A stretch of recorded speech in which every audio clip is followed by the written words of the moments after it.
Durag Nation, we just got the symbiotic relationships panel and it more than lived up to the hype. I've got a full breakdown of what Marvel Spider-Man 2 showed off at San Diego Comic-Con coming later, because there is actually another Spider-Man 2 reveal happening on day 2. So for now, I'm just going to focus on the story trailer because there's a ton of information and Easter eggs to go over, from the changes to the main cast to the identity of Venom, who is not Harry. I'll tell you everything you need to know, so hit the like button if you're hyped for Spider-Man 2, but if you make it to the end and aren't satisfied, please change it to a dislike. Kraven and his hunters were a big part of the gameplay reveal, and even though they take a bit of a back seat, there are still plenty of new things to see in the story trailer. We're shown several new types of enemies we'll be dealing with when battling Kraven's people, and finally got our first look at the brute enemy types. We have one with a giant axe wearing a stuffed bear on his head that Peter hilariously trolls. I didn't know there were bears in these woods.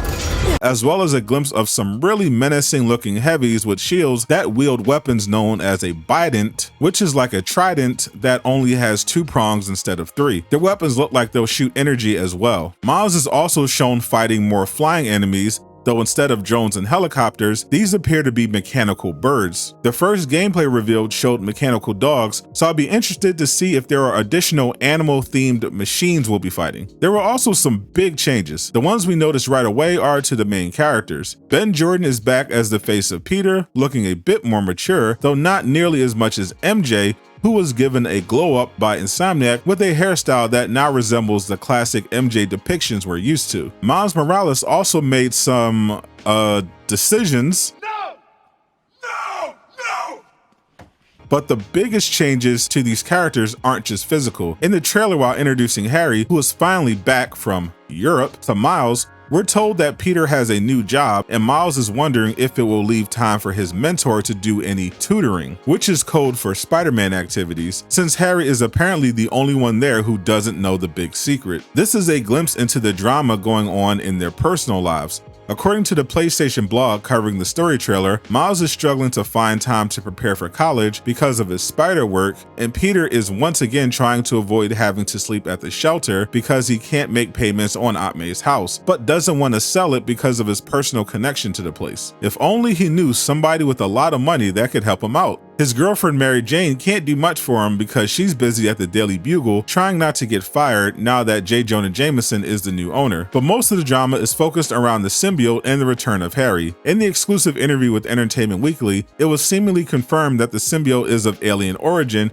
and not created in a lab. This is supported by the story trailer, which shows what appears to be a young Kirk Connors, before he lost his arm, investigating a crash site and finding the symbiote. So it appears the symbiote fell to Earth, perhaps after attaching to some of the Oscorp tech that was sent into space. The symbiote is shown again inside a tank as Harry and Norman share a touching moment where Norman promises to keep his son safe, which makes you wonder how exactly the symbiote ends up with Peter. In the gameplay reveal, Peter has the symbiote and is fighting Kraven's people while chasing Kirk Connors, who has turned into the Lizard, because he is trying to save Harry. But in the beginning of the story trailer, we're shown a scene between Peter and Harry where Harry seems to imply that he is no longer sick. I got a second chance, and I'm gonna take advantage of that. You're gonna heal the world. That line about healing the world is repeated later by Venom, voiced brilliantly by Tony Todd, leading fans to believe this means Harry will be Venom. But if you look closely, the trailer seems to show the opposite. In Spider-Man Miles Morales, Norman tells Connors to let Harry out of the tank because the symbiote won't bond with him, and he's not getting any better. If Harry is no longer sick and is looking to heal the world with Peter, then what happened? I think Peter, who is shown in the trailer fighting Lizard, though struggling a bit due to his weakness to loud noises, eventually helps Connors, who goes back to Norman and comes up with a treatment for Harry to cure him, the Goblin formula. It would explain why Harry is suddenly healthy, though as we know, like the symbiote, its side effects make you a little grumpy, like we see from Harry later on. In fact, the trailer seems more so to be pointing to Peter transforming into Venom. We already got signs of how the symbiote was negatively affecting him in the gameplay reveal with his treatment of Miles, Genki, and that random civilian, plus the comment about his big teeth. The story trailer brings this up again as we get a voiceover from Miles and Mary Jane, sounding both worried about and scared of Peter. How to help you? What the hell's going on with Pete? He's not himself.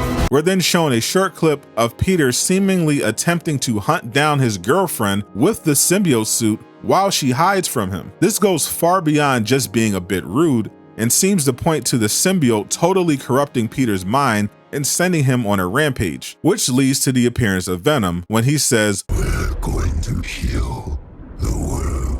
People assumed it was Harry, but based on Peter potentially attacking MJ with the symbiote, it seems like this line was delivered by the person Harry said it to. It even looks like Peter from behind. He's wearing a similar shirt to what Harry had on in the previous scene, but his hair appears to be a different color, and Insomniac avoided showing his face. We're then shown the scene where the screenshot that was released with the Entertainment Weekly article came from. Like I predicted during my breakdown of that image, it was from a scene where Venom is fighting Kraven's people, as he destroys one of their attack helicopters before landing in the street and being immediately surrounded by the military vehicles they were using in the gameplay reveal. Venom wasn't the only villain teased in this trailer though. We got the surprising return of Martin Lee, aka Mr. Negative, who is confronted by an angry Miles Morales. You don't know what you took from me. There's a lot going on in that particular scene. In the background, Peter is helping civilians while Miles is talking to Mr. Negative, meaning this occurs either before Peter gets the symbiote or after he loses it. Also, based on Martin Lee's appearance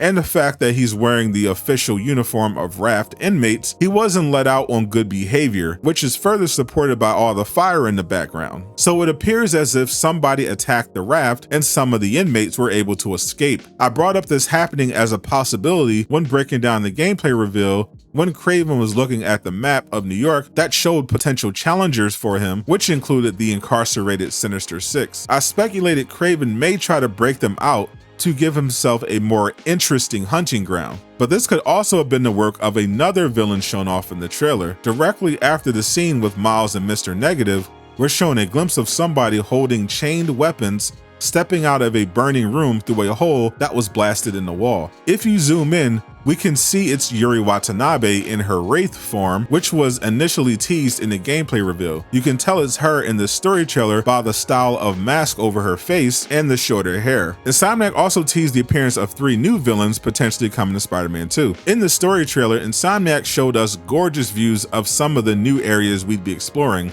including Coney Island, which has some very interesting Easter eggs. If you look closely, we see 3 attractions that seem to represent 3 villains. The Hydro Bench seems to be a tease for iconic Spider-Man villain Hydro Man, who is very familiar to fans of the Spider-Man animated series in the 90s. He's basically Sandman, but with water. There is a roller coaster called Speed Demon, which is the actual name of a Marvel villain. In the comics, his name is James Sanders, and he is given the power of superhuman speed by a powerful elder god called the Grandmaster, who is obsessed with games and has been alive for billions of years. This Easter egg being at an amusement park seems to potentially be a tease for both characters. The last villain tease is for fan favorite Big Wheel, which is the name of the Ferris wheel. This became a bit of a meme during the Spider-Man PS4 era, with fans requesting him to be added to the game. And Big Wheel was even mentioned as a villain for this game in an alleged Spider-Man 2 leak from 4chan. So it's actually hilarious that Insomniac teased him in this story trailer. In the comics, he was a corrupt businessman named Jackson Wheel who hired the Tinkerer to build him a weapon to take out another criminal named Rocket Racer. He pretty much just drives a giant wheel with weapons built onto it. Even though he's kind of a joke villain,